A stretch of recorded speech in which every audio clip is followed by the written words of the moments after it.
The Manhattan skyline shimmered behind them like a promise neither of them quite believed in anymore. Savannah Brooks hadn't worn heels in over a year. Not since the divorce. Not since the night her ex-husband told her, "No one wants a woman with baggage." But tonight, on a quiet rooftop overlooking the East River, she had tried again. Soft curls, a navy dress she almost returned to Amazon, and just enough courage to sit across from a man who looked at her like she wasn't broken. Caleb Monroe was steady in a way that made her nervous. His voice was low, calm, the kind of man who didn't rush, the kind who listened. He'd talked about architecture, about rebuilding an old brownstone in Brooklyn, about how his daughter loved sketching bridges. When he laughed, it didn't sound forced. For 2 hours, Savannah forgot she was someone men usually left. Then Caleb said something dangerous. "I haven't felt this peaceful in years." Her chest tightened. Peace never lasted. The waiter set down the check. A soft wind moved across the rooftop. Somewhere below, traffic hummed along Fifth Avenue. Savannah felt the weight of a truth she had learned the hard way. Better to lose them early than be abandoned later.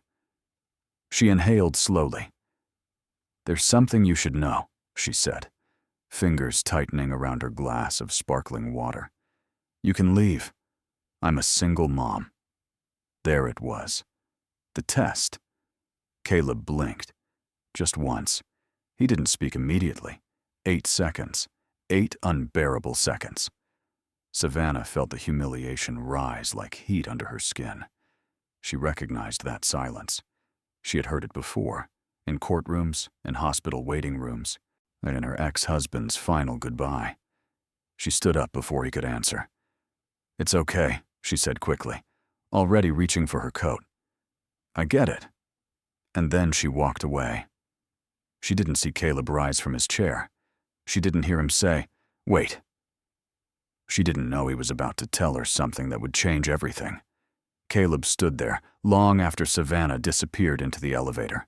The Manhattan skyline no longer looked romantic. It looked distant, cold, untouchable. He replayed the moment in his head, the way her shoulders stiffened before she spoke, the way she braced herself like someone expecting impact. "You can leave. I'm a single mom." It hadn't been a confession. It had been a defense. Caleb ran a hand through his hair, exhaling slowly. He hadn't gone silent because he wanted to leave. So he'd gone silent because he understood. Because he was one too. He grabbed his jacket and hurried toward the stairs, skipping the elevator. By the time he reached the street, traffic was thick along the avenue. A yellow cab was already pulling away from the curb. Savannah was gone. He stood there under the glow of a street lamp, feeling something unfamiliar settle in his chest. Regret. Not because she had a child, but because she thought that was a reason to be abandoned.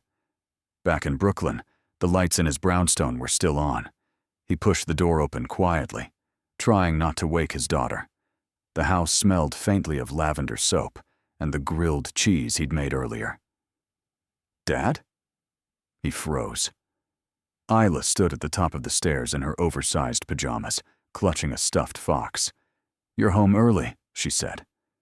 Caleb forced a small smile. "So, yeah. Change of plans." She studied him with the unnerving perception only children have. "Did you like her?" He hesitated. "I did." Isla tilted her head. "Then why do you look sad?" He crouched down at the bottom of the stairs, meeting her at eye level.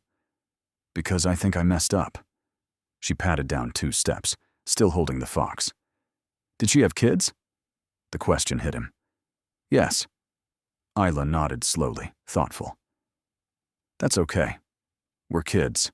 He let out a soft, almost broken laugh. "I know." But upstairs, after tucking Isla into bed, Caleb sat alone at the kitchen table, staring at his phone. He could call, he could text, or he could do what he had done too many times before. Let fear win. He opened his contacts, hovered over Savannah's name, and then the screen lit up with a new notification. Blocked. Savannah didn't cry in the Uber. That was progress. 3 years ago, she would have dissolved the second a man hesitated. Tonight, she stared out the window as the city lights blurred across the East River, her reflection faint against the glass. Manhattan glittered like it belonged to people who didn't carry grocery lists in their heads while calculating daycare payments. She opened her phone. It was automatic now. Reflex. Protection before rejection. By the time the Uber pulled up outside her Queens apartment building, her chest felt hollow but steady. The hallway smelled faintly of detergent and old carpet. Familiar. Safe. She unlocked the door quietly. "Mom?" Ethan sat cross-legged on the living room floor, a half-finished Lego set in front of him. Mrs. Whitman from downstairs had clearly let him stay up. "You're still awake?" Savannah asked. Forcing lightness into her voice, he shrugged. "Couldn't sleep." She set her purse down and knelt beside him. "How was your night?" "Good." He hesitated. "Did your friend like you?" The innocence of the question sliced deeper than any insult her ex-husband had ever thrown at her. "I don't know," she admitted softly. Ethan studied her face the way he always did, like he was measuring whether she needed him to be brave. "It's okay if he doesn't," he said quietly. "We're fine. We're fine." Savannah swallowed hard. She kissed the top of his head, breathing in the scent of shampoo and childhood. "Go brush your teeth. I'll tuck you in." When he disappeared down the hallway, she allowed herself one moment. Just one. She leaned back against the couch and closed her eyes. The memory surfaced without permission. The night Travis packed his suitcase. "You think any guy's going to sign up for this?" he had said, gesturing toward their sleeping toddler. "You're a package deal, Savannah. That's not attractive." She had begged then, promised to be easier, less emotional, less complicated. Tonight, she didn't beg. Tonight, she walked away first. But as she lay in bed later, staring at the ceiling while the city hummed outside, a single thought slipped past her defenses. What if this time he wasn't going to leave? Saturday afternoon arrived with the kind of soft autumn light that made New York feel almost gentle. Savannah pushed open the doors of Barnes & Noble near Union Square, grateful for the quiet hum of pages turning and espresso machines steaming in the corner cafe. It was their ritual. One book, one hot chocolate, 1 hour where bills and court dates didn't exist. Ethan walked beside her, already scanning the shelves with quiet focus. "Graphic novels first?" she asked. He nodded. She tried not to check her phone. Across the store, Caleb Monroe hadn't planned on being there either. Isla had a school project on bridges, and she insisted they needed real books, not just the internet. He'd agreed, grateful for the distraction. He hadn't slept much. Savannah's blocked contact still glowed in his mind like a warning sign. He turned down the children's aisle at the exact moment Ethan did. The collision was small, but loud enough to scatter paperbacks across the floor. "Sorry," both boys said at once. Savannah stepped forward quickly. "Ethan, are you okay?" Caleb's voice came from the opposite side. "Isla, watch your—" The words froze midair. Savannah looked up first, saw Caleb was standing less than 6 feet away, holding a copy of The Golden Gate Bridge, a wonder of the world. His expression shifted from surprise to something softer. Recognition mixed with relief. For a second, neither adult spoke. The children were faster. "You dropped this," Isla said politely, handing Ethan a comic book. "Thanks," Ethan replied. He glanced between the adults. "Mom?" Savannah felt heat rush to her face. Of all the places. Caleb cleared his throat. "Hi." She considered pretending she didn't know him. Instead, she nodded. "Hi." Silence threatened to return, the same dangerous silence from the rooftop. But this time, 2 children stood between them, watching. Isla tugged Caleb's sleeve. "Dad?" The word hung in the air. Savannah's eyes widened. Caleb met her gaze steadily.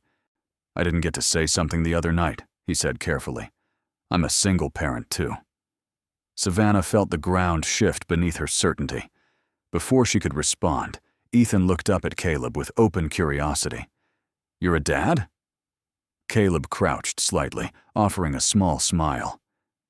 Yeah, I am. And for the first time since she walked away, Savannah realized maybe she hadn't been the only one afraid. The children drifted naturally toward a low table covered in picture books, already comparing drawings of suspension bridges and comic book heroes, as if fate had assigned them partners.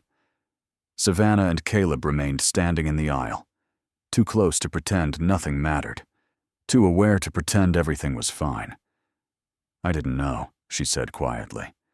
I didn't get the chance to tell you, Caleb replied, equally calm. You left before I could. There was no accusation in his tone. That somehow made it worse. Savannah folded her arms, not defensively, just to steady herself. Men usually hesitate before they leave. I just saved us both the time. Caleb studied her carefully, not judging, not pitying, just listening. My wife died 4 years ago, he said softly. The word wife landed differently than she expected. Not like competition, like history. Savannah blinked. I'm sorry. So am I. His jaw tightened briefly before he relaxed again. I didn't go silent because you have a son. I went silent because I understand what that responsibility means. Her breath caught. Behind them, Ethan laughed at something Isla said. The sound was small, unguarded. Caleb glanced at the kids, then back at her. I know what it's like to walk into a room and wonder if someone sees you as a parent first and a person second, he continued. I also know what it's like to be terrified of losing something good. Savannah felt the rooftop memory unravel in her mind. The 8 seconds, the silence she had filled with old wounds. I blocked you, she admitted. A faint smile tugged at his mouth. I noticed, she winced. I didn't want to wait for you to decide. Caleb took one careful step closer, not invading, not pressing. Just enough to close the distance between fear and possibility. I wasn't deciding whether to leave, he said gently. I was deciding whether I was brave enough to stay. The words settled between them like something fragile and real. Savannah swallowed. And are you? Caleb didn't answer right away. Instead, he crouched down beside Ethan and Isla. Hey, he said lightly. How would you two feel about grabbing hot chocolate? My treat. Isla grinned. Ethan looked at Savannah for permission. Savannah hesitated.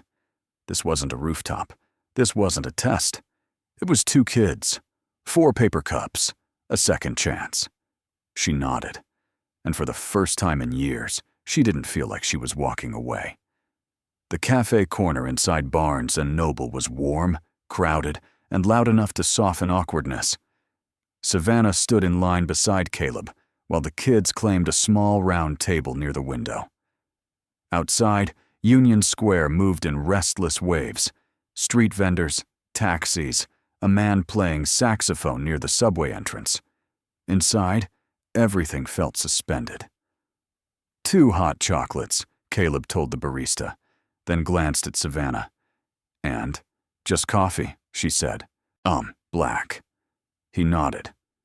No teasing. No commentary about how strong that was. While they waited, Savannah studied him in profile. There were faint lines near his eyes, not from age, but from strain.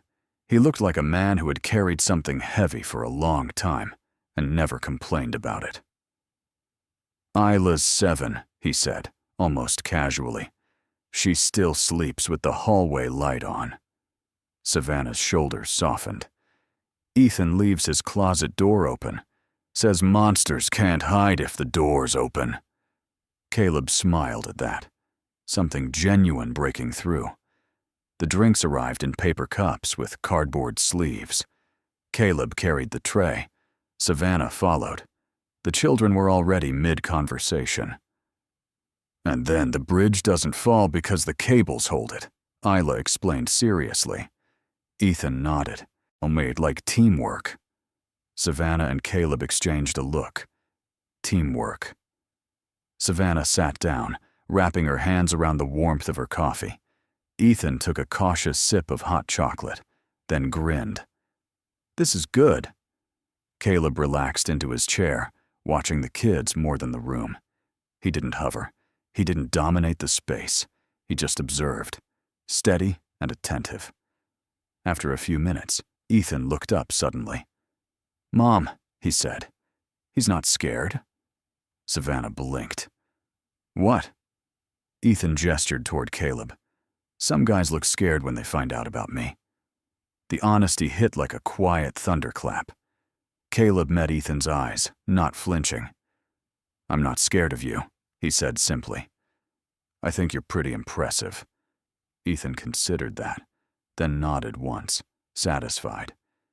Savannah felt something shift inside her.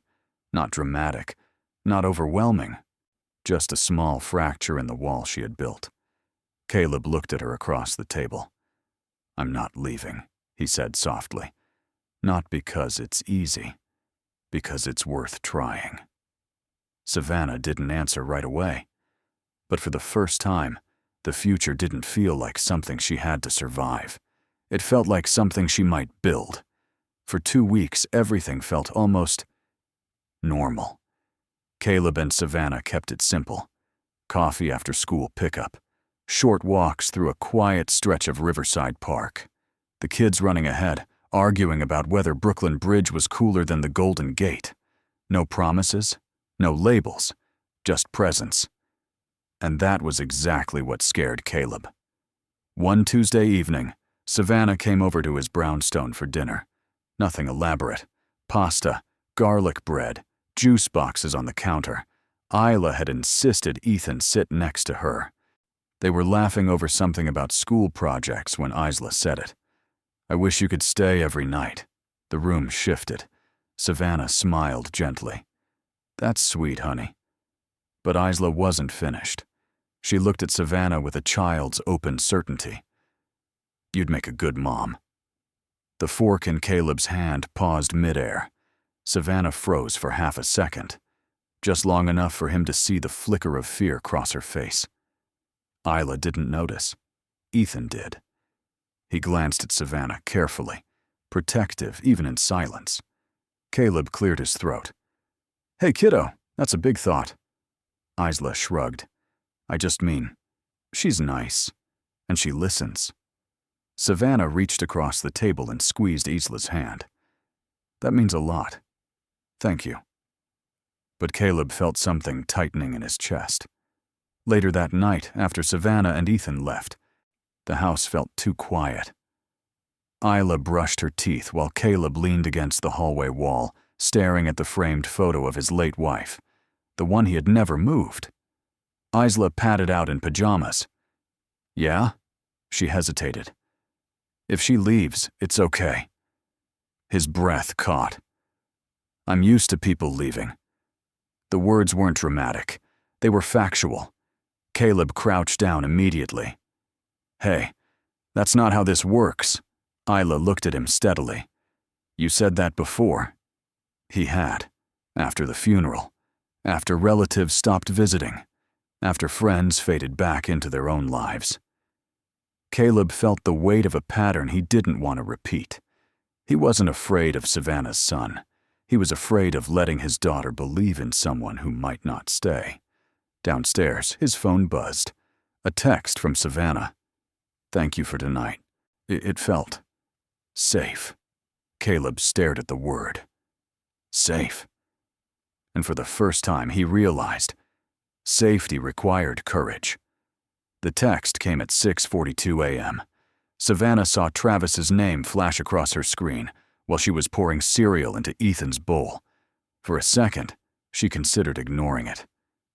Peace had been fragile lately. She didn't want to crack it open before sunrise, but she opened it anyway. "We need to talk about custody." Her stomach dropped. Ethan was humming softly at the kitchen table, lining up blueberries along the edge of his plate like careful little soldiers. He looked content, unaware. Savannah stepped into the hallway before responding. "What about custody?" she typed. The reply came fast. "I'm petitioning for expanded visitation. My lawyer thinks I have a strong case." Her fingers went cold. For 8 years, Travis had barely made scheduled weekends. He canceled more often than he showed up. Holidays were complicated. School plays were bad timing. Now, suddenly, he wanted more access. Her phone buzzed again. "And I hear you've been introducing our son to strange men." There it was. Savannah leaned against the wall, breathing slowly. This wasn't about Ethan. It was about control, about pride. Back in the kitchen, Ethan looked up. "Mom?" She forced a steady tone. "Yeah, honey?" "Did Dad text?" She froze. He always knew. "Yeah," she admitted gently. Ethan nodded once. Not surprised, not hopeful, just aware.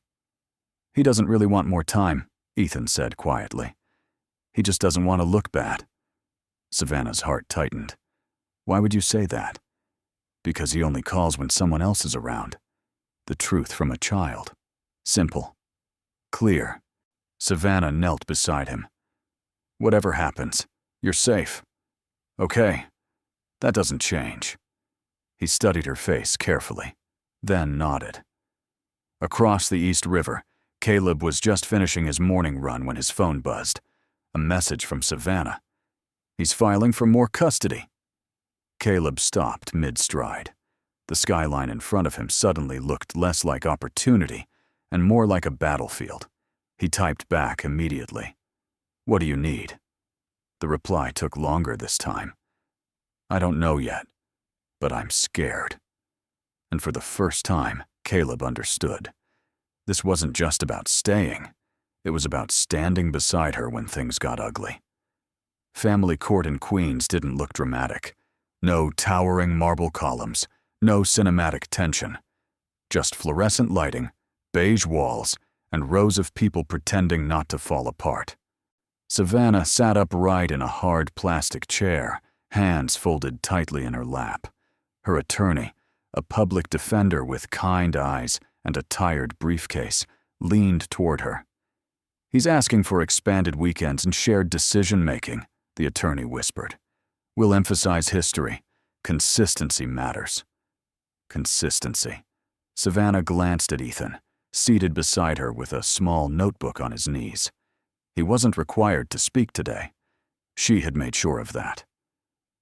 Across the aisle, Travis looked polished. New suit, perfect hair. Lena sat beside him, scrolling through her phone, whispering occasionally. They looked like stability, like success. Appearances were powerful in rooms like this. The mediator called them in. The room was small, one long table, 4 chairs, a legal pad already waiting. Travis leaned back as if he owned the space. "I just want to be more involved," he began smoothly. "I've matured. I'm in a better place financially." Savannah felt the familiar burn of disbelief. Her attorney responded calmly. "My client has maintained primary custody since birth. Mr. Brooks has missed 42% of scheduled visits over the last 3 years." Travis's jaw tightened.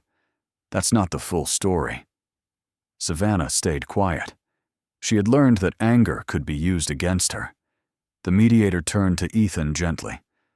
"You don't have to say anything. But if you'd like to share how you feel, you may." Savannah's heart pounded. She hadn't expected that. Ethan looked at both parents. Then he spoke. "I don't mind seeing my dad," he said carefully, "but I don't want to switch houses all the time." Travis stiffened. "Son," Ethan continued, calm and steady. "So Mom comes to everything. School, doctor, soccer. Dad calls when he remembers." The room fell quiet. Savannah didn't cry. She wouldn't make this heavier for him. The mediator wrote something down. Travis tried to recover. "He's a child. He doesn't understand long-term structure." Ethan looked straight at his father. I understand who shows up. Silence again. Not dramatic, not loud, just undeniable. When the session ended, nothing was finalized. More paperwork, more waiting. But as Savannah walked out into the gray afternoon light, she realized something had shifted. This wasn't about fighting anymore. It was about truth standing calmly in the center of the room. And truth, when spoken clearly, was hard to argue with. The rumors started quietly. They always did. So Savannah noticed it first, in the way another mom at Ethan's soccer practice avoided eye contact. Then in the way conversations softened when she walked by. Subtle, controlled, polite, but different. By Thursday afternoon, she understood why. A mutual friend forwarded her a screenshot. Travis had posted a carefully worded update online. Fighting to be more present in my son's life. Some people make that difficult, but fathers matter too. There were dozens of comments beneath it. Stay strong, man. Some women just want control. Kids need both parents. Savannah's stomach turned. He hadn't mentioned her by name. He didn't need to. Everyone who knew them knew exactly who the villain was supposed to be. Ethan was in his room doing homework when her phone buzzed again. A text from Lena. You really want to drag this out? Caleb won't stick around once he sees how messy you are. Savannah stared at the message. So that was it. This wasn't about fatherhood. It was about image, about proving he wasn't the one who failed. Her hands trembled, not with fear, but with exhaustion. Across the river, Caleb was reviewing structural plans in his Manhattan office when his phone lit up. Savannah had sent him the screenshot. He read it twice, then once more. His jaw tightened, not because Travis wanted custody, but because he was using public sympathy like a weapon. Caleb typed carefully. Do you want me to say something? The response came quickly. No, I won't win by arguing online. He leaned back in his chair, staring at the skyline through the glass wall of his office. The stock ticker on a nearby building scrolled endlessly, indifferent to personal wars, and he respected her restraint. But he also knew something else. Silence could be dignified. It could also be misunderstood. That evening, Savannah picked Ethan up from school. He climbed into the passenger seat quietly. Someone asked if I'm moving, he said. Her heart sank. What did you say? That I live with you. Simple. Certain. She reached over and squeezed his hand. But as they drove home under a sky that felt heavier than usual, Savannah realized something unsettling. The fight wasn't just in the courtroom anymore. It was in whispers. And whispers could be just as dangerous. Caleb found her sitting on the hood of her old Toyota Corolla that night. The streetlight above her building flickered faintly, casting uneven shadows across the quiet Queens block. Her shoulders looked smaller somehow, like the world had pressed down just enough to make her question her balance. He didn't announce himself. He just walked up slowly and stood beside her. You look tired, he said gently. Savannah let out a humorless laugh. That's because I am. She handed him her phone without explanation. Travis's post was still open. The comments had doubled. Caleb read them in silence. Each one sharpened something inside him. He's shaping a story, he said finally. And you're letting him. She turned to him sharply. What am I supposed to do? Start a war online? Prove I pack school lunches? He shook his head. No, but you don't have to carry this alone either. That word again. Alone. Savannah slid off the hood and wrapped her arms around herself. You didn't sign up for this. Caleb exhaled slowly. You keep saying that. Because it's true. Her voice cracked despite her effort to control it. This is messy. There are lawyers and court dates and rumors. There's an 8-year-old who hears things he shouldn't. You deserve something easier. Caleb stepped closer, not touching her yet. My wife died in a car accident, he said quietly. I didn't sign up for that either. She blinked. You think love comes with a clean contract? He continued. It doesn't. It comes with history. With risk. Savannah's eyes glistened, but she didn't look away. I'm not scared of your ex, Caleb said. I'm scared of watching you push me away because you think I deserve better. Upstairs, Ethan's bedroom light flicked on briefly, then off again. Savannah noticed. He's always listening, she whispered. Then let him see what staying looks like, Caleb replied. For a long moment, neither moved. The rumors were still out there. The court case wasn't finished. Nothing was certain.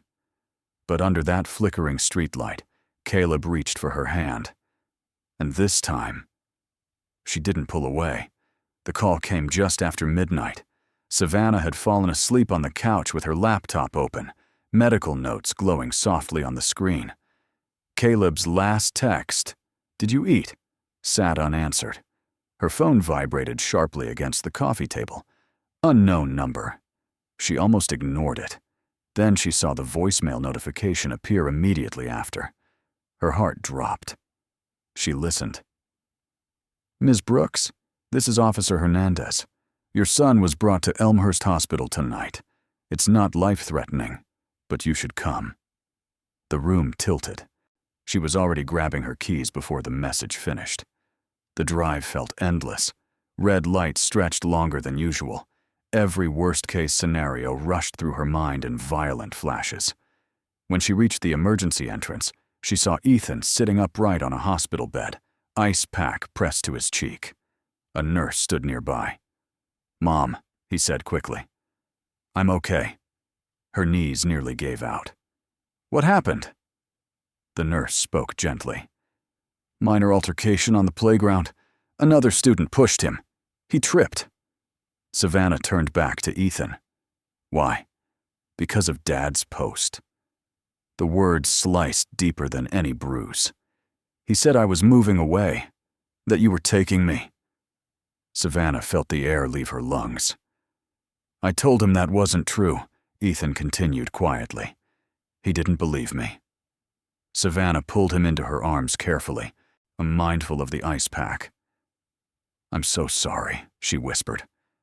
A few minutes later, Caleb rushed in, hair uncombed, jacket thrown over a t-shirt. "I came as soon as you texted," he said, breathless. He saw Ethan, saw the bruise. Something hard flashed across his face. But it wasn't anger. It was resolve. Ethan looked up at him. "I didn't cry," he said. Caleb crouched beside the bed. "You didn't have to be strong tonight," he replied gently. Savannah watched them, the way Caleb spoke to her son without hesitation, without discomfort. Outside the hospital window, sirens wailed in the distance. Inside, something fragile shifted. This wasn't gossip anymore. This wasn't just pride. Travis's story had spilled into their child's world, and Savannah realized something terrifying. Staying quiet might no longer be the brave option. The bruise on Ethan's cheek turned yellow by the third day. Savannah hated that detail. It faded too fast, like the world expected children to recover quietly. She sat across from her attorney again that Friday afternoon, hospital paperwork in her bag. The fluorescent lights buzzed overhead. This time, she wasn't just tired. She was done absorbing damage. "He posted publicly," Savannah said, sliding printed screenshots across the desk. "It created conflict at school. There's documentation." Her attorney adjusted her glasses, scanning carefully. "This helps," she said. "If we can demonstrate that his public statements are impacting the child negatively, the court will consider it." Savannah exhaled slowly. Across town, Travis was already drafting another narrative. Caleb found out when a coworker mentioned it casually over coffee. "I didn't know you were dating someone in a custody mess," the man said lightly. "Saw something online." Caleb's grip tightened around his cup. He didn't respond immediately. That night, instead of ignoring it, he posted something simple. No accusations. No names. just a photo of two kids building a Lego bridge on his living room floor. Caption: "Showing up matters more than posting." The response was quiet, but different. People noticed. Not drama. Savannah saw it an hour later. Her phone buzzed repeatedly, not with attacks this time, but messages from parents at school. "I'm sorry about what happened. We know you're a good mom. Let us know if Ethan needs anything." The shift wasn't loud. It was steady. Later that evening, Savannah sat beside Ethan while he worked on homework. "Are you scared?" she asked gently. He shook his head. "I know the truth," he said. She swallowed. "What is it?" "That you don't leave." The words settled deep. Upstairs in Brooklyn, Caleb stared at his phone after turning off the comments on his post. He wasn't interested in applause. He was interested in clarity. The rumors hadn't disappeared. The court date still loomed. But something had changed. Savannah wasn't defending herself alone anymore. And Travis, for the first time, was realizing control slips when truth starts standing upright. Travis didn't expect backlash. He expected sympathy. For weeks, he had curated his image carefully, measured posts, filtered photos, comments about fatherhood, and second chances. He assumed the narrative would carry him. He didn't expect it to fracture. The first crack came from Lena's mother. At a Sunday dinner, and someone mentioned Caleb's quiet post, the one about showing up. Lena's sister pulled it up on her phone. "That's him, right? The guy she's dating?"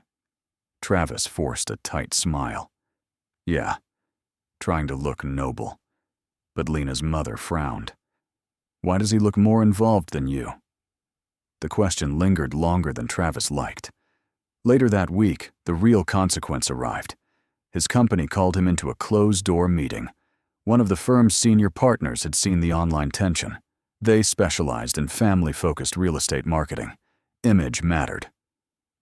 "We don't need controversy tied to our agents," the partner said carefully, "especially involving children." Travis leaned back defensively. "This is personal. It has nothing to do with business." The partner's response was calm. Public is public. By Friday, his upcoming promotion was postponed. Until things settle. They always said it that way. Meanwhile, Savannah didn't know any of this. She was focused on something simpler, Ethan's school presentation. He stood at the front of his classroom with a trifold board about bridges. "Strong bridges don't fall," he explained, "because the weight is shared." Savannah felt tears burn behind her eyes. After school, Caleb joined them for pizza. Not celebration, just normal. Ethan talked about his project excitedly. Isla teased him gently about overusing the word structural integrity. They laughed. That night, Travis scrolled through social media alone in his apartment. The comments had shifted. Less praise, more questions. Someone had written, "Showing up once isn't the same as being there." He stared at it longer than he meant to. For the first time, Travis understood something he hadn't calculated. Control wasn't slipping because Savannah fought back. It was slipping because he underestimated consistency. And in quiet apartments across the city, two families were slowly building something stronger than reputation. They were building proof. The final custody hearing didn't feel dramatic. There were no raised voices, no last-minute confessions, just paperwork, testimony, and a judge who had seen too many parents mistake ego for love. Savannah sat beside her attorney, hand steady this time. Ethan wasn't present. She had made sure of that. Children deserved protection from adult battles. Across the room, Travis looked different, less polished, less certain. The postponement at work had turned into a formal review. His promotion was officially off the table. Lena hadn't attended today. That absence spoke louder than anything else. The judge reviewed attendance records, school reports, medical documentation. Then she looked directly at Travis. "Mr. Brooks, You are requesting expanded custody. Yet the record shows inconsistent visitation and public commentary that contributed to peer conflict at school. Can you explain how that serves the child's best interest? Travis cleared his throat. I was trying to defend myself. The judge didn't blink. From what? Silence answered for him. Savannah didn't smile. She didn't celebrate. She simply listened as the judge continued. Primary custody remains with Ms. Brooks. Visitation will continue as scheduled. However, any further public commentary regarding the child may result in supervised terms. It wasn't explosive. It was decisive. So outside the courthouse, the air felt lighter. Caleb was waiting near the steps, hands in his coat pockets. When Savannah saw him, something inside her softened. Well? He asked gently. We're staying. Relief crossed his face. Not triumph, not victory. Relief. Later that evening, Travis sat alone at his kitchen table, scrolling through job listings instead of social media. The silence in his apartment felt heavier than any online comment. For the first time, he understood something simple and painful. Attention wasn't the same as responsibility. Across town, Savannah tucked Ethan into bed. Everything okay? He asked quietly. Yes, she said. And this time, it wasn't reassurance. It was truth. Downstairs, Caleb waited in the living room. He didn't ask for praise. He didn't demand a future. He just stayed. And Savannah realized something profound. The story had turned, not because someone lost, but because someone finally stopped running. Winter came quietly that year, not with a blizzard, not with drama, just a steady layering of cold that settled into sidewalks and window panes. Brooklyn looked softer under a thin sheet of snow, like even the city needed a reset. Savannah stood in Caleb's kitchen, watching steam rise from 2 mugs of coffee. Isla and Ethan were upstairs, arguing gently over which movie to watch. It sounded ordinary. It felt extraordinary. 6 months ago, she would have called this dangerous. Now, it felt earned. Caleb walked in, drying his hands on a towel. He looked calmer these days. Lighter. Not because life had simplified, but because he had stopped bracing for impact. You okay? He asked. She nodded. I was just thinking. Dangerous habit, he teased softly. She smiled. About how different everything feels. He leaned against the counter. Different good? She hesitated. I'm not waiting for something to fall apart. The honesty lingered between them. Caleb reached into the drawer near the sink. For a split second, her breath caught, but he didn't pull out a ring. He pulled out a key. He placed it gently on the counter between them. Savannah frowned slightly. What's that? I closed on the brownstone next door last week, he said calmly. It needed work. Structurally solid. Just neglected. She stared at him. I'm not asking you to move in, he continued carefully. I'm not trying to rescue you. I know how much that matters. Her throat tightened. But if you ever want, he said, voice steady. We could rebuild something side by side. 2 houses, 1 backyard. No pressure. Snow tapped lightly against the window. Upstairs, the kids burst into laughter. Savannah looked at the key again. This wasn't a grand gesture. It wasn't a dramatic proposal. It was space, respect, choice. You're not afraid? She asked quietly. Caleb shook his head. I am. Every day. I just don't let fear make decisions anymore. Savannah picked up the key, its metal cool against her palm. For the first time in years, she wasn't choosing between survival and love. She was choosing partnership. No one was leaving first. Spring arrived without announcement. The snow melted. The air shifted. Brooklyn no longer felt like it was holding its breath.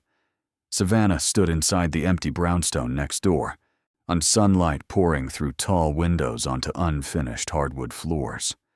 The space smelled faintly of dust and fresh paint. Caleb had already repaired the foundation, reinforced the beams, fixed what mattered most. The cosmetic work could wait. Ethan and Isla were in the backyard, chasing each other around a patch of stubborn grass that refused to grow evenly. Their laughter carried easily through the open back door. Savannah walked slowly through the living room, fingertips grazing the wall. "This is yours," she said quietly. Caleb shook his head. "It's potential." She turned toward him. "That's not the same thing." He stepped closer, but left space between them. He had learned that by now. Love didn't rush. "I don't want you moving in because it's easier," he said, "or because it solves something. I want you here if you choose it." For years, choices had felt like survival tactics. Stay quiet. Leave first. Protect the child. Endure the rumors. Win the custody fight. But that it was different. Ethan ran inside suddenly, breathless. "Mom! Isla says we could build a treehouse!" Savannah laughed. "There's barely a tree." Caleb crouched beside him. "Structural integrity matters, remember?" Ethan grinned. "Then we'll make it strong." Savannah watched them. No hesitation, no performance. Just presence. She thought about the courtroom, the hospital, the comments online, the way Travis had mistaken attention for love, and she realized something simple. Staying wasn't weakness. It was courage. She walked back toward the kitchen where the spare key still rested on the counter. Caleb didn't speak. He didn't need to. But Savannah picked it up and slid it into her pocket. "I'm not moving because I need saving," she said, meeting his eyes steadily. "I'm moving because I want this." Upstairs, Isla's voice floated down the hallway. "Are we neighbors now?" Savannah smiled. "Yeah," she called back. And this time, the decision didn't feel fragile. It felt chosen. They didn't plan the proposal. There was no reservation at a rooftop restaurant, no string quartet, no photographer hiding behind a tree. It happened on an ordinary Sunday afternoon. The backyard smelled faintly of cut grass and sawdust. Caleb and Ethan were bent over a half-built platform, wedged carefully between two reinforced beams. Isla sat cross-legged nearby, sketching what she insisted would become the most structurally responsible treehouse in Brooklyn. Savannah stood on the back steps, watching, not analyzing, not bracing, just watching. Caleb tightened one final bolt and stepped back. "Okay, nobody climbs it yet. We test weight first." Ethan crossed his arms. "You say that about everything." "Because I like things that last," Caleb replied.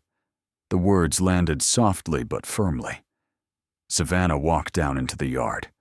The late afternoon sun stretched long shadows across the fence line. Somewhere nearby, a neighbor was playing old jazz through an open window. Caleb wiped his hands on a cloth and turned toward her. "For the record," he said lightly, "this is still a work in progress." "So are we," she answered. He studied her for a moment, something steady behind his eyes. "I don't want a wedding because we survived something," he said quietly. "I want one because we're building something." Her heart didn't race. It settled. The children had gone quiet, watching now. Caleb stepped closer, not kneeling, not dramatic, just present. "Savannah," he said, voice calm and clear, "will you marry me? Not because you need stability, not because I'm trying to replace anything, but because I choose you. Every day. No grand gestures, no diamond flashing in the sun, just truth." Ethan looked at her, hopeful, but not desperate. Isla whispered, "It's okay if you say yes." Savannah felt something warm spread through her chest. This wasn't fear. It wasn't pressure. It was certainty. Simple. Chosen. The kids cheered. Caleb pulled her into a steady embrace, and for the first time in years, love didn't feel like a risk. It felt like structure. They chose Central Park in early June, not the grand terraces, Not the iconic fountain where tourists crowded with cameras. Just a quiet clearing near a line of elm trees, where the city felt distant enough to breathe. Savannah wore a simple ivory dress she found online. Nothing dramatic, nothing designed to impress. Isla insisted on a flower crown made from grocery store daisies. Ethan wore a navy blazer Caleb helped him pick out, standing taller than he ever had. There were no hundreds of guests, just Mrs. Whitman, a few close friends, a co-worker from Caleb's firm, 2 folding chairs, a small wooden arch Caleb built himself in the backyard weeks earlier and carefully transported in pieces.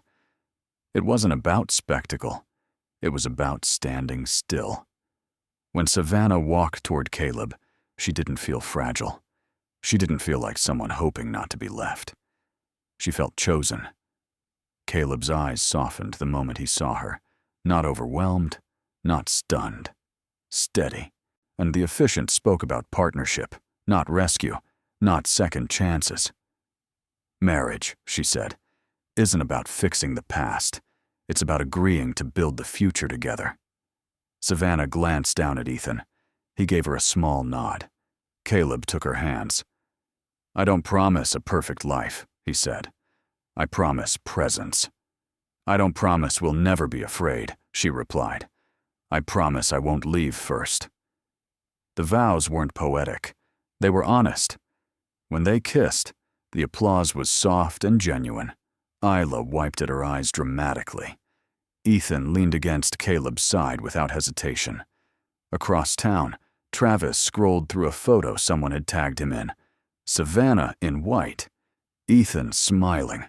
He stared at it longer than he expected. There was no rage now, just understanding. The narrative he tried to control had moved on without him. Back in Central Park, Savannah laughed as the kids tugged them toward the picnic table, set with simple sandwiches and sparkling lemonade. No luxury hotel. No extravagant reception. Just sunlight filtering through leaves.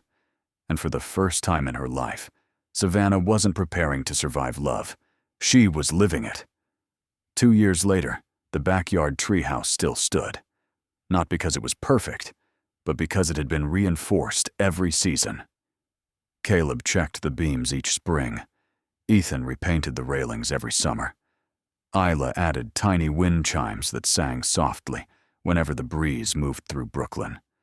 Inside the brownstone next door, now Savannah's officially, legally hers, the kitchen lights flicked on before sunrise.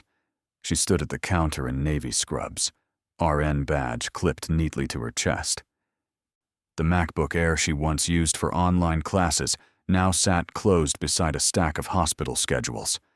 She had earned the promotion the long way, night shifts, exams, exhaustion. No one handed it to her. Caleb walked in, tying his tie, pausing to kiss her temple. "You're on early shift." "Always," she teased. Upstairs, footsteps pounded down the hallway. Ethan, taller now, voice deeper, grabbed a granola bar. Isla followed, arguing about whose turn it was to choose the playlist for the ride to school. It wasn't flawless. There were still busy mornings, still bills, still moments when past wounds whispered doubts. But no one left the room when things got uncomfortable. Travis saw Ethan twice a month now. The visits were steady but quiet. There were no dramatic reconciliations, no sudden transformations, just boundaries. So he had learned that presence wasn't something you declared. It was something you proved. One evening, as the sun dipped behind the Brooklyn rooftops, Savannah stood in the yard watching Caleb help Ethan adjust a loose board on the treehouse ladder. "Strong bridges don't fall," Ethan said casually, tightening the bolt. Caleb smiled, because the weight is shared. Savannah felt the truth of it settle deep in her chest. She hadn't been rescued. She hadn't been replaced. She had been met. Later that night, after the kids were asleep, she rested her head against Caleb's shoulder on the couch. "You stayed," she whispered.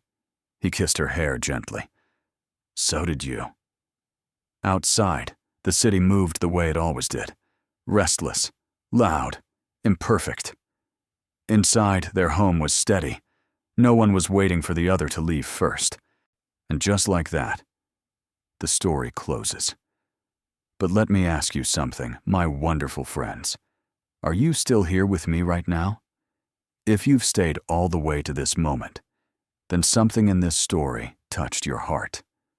Maybe it wasn't the wedding. Maybe it wasn't the courtroom. Maybe it was the quiet courage of two people choosing to stay. Savannah and Caleb remind us of something simple but powerful. Love is not about rescue. It's about responsibility. It's about presence. In a world that often encourages self-protection above all else, they chose something braver: commitment. Stoic philosophy teaches us, as Marcus Aurelius once wrote, "You have power over your mind, not outside events." Savannah couldn't control rumors. Caleb couldn't control loss. But they could control how they responded. They chose steadiness over pride, presence over performance. And maybe that's the real lesson here. Strong bridges don't stand because storms stop coming. They stand because the weight is shared. If this story meant something to you, if it reminded you that staying is a form of strength, please like, share, and subscribe. Someone else out there might need this reminder today.